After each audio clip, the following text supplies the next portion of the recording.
Guys, so this is how you are going to get to Apex, right? So I'm at houstonisd.org. I'm not sure if this is your homepage on your computer. I know teachers' computers and students' computers are different for their homepages.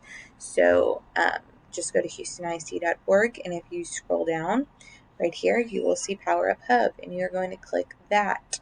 Obviously, you will sign in. This is my teacher account, but yours will say online.houstonisd.org.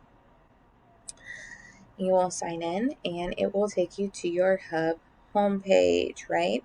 Your Hub homepage. So what you're going to do to get to Apex is you're going to click More, and then Digital Resources. I'm sure you've all done this when you take the Renaissance or other things in class. So after you click log in to Active Directory,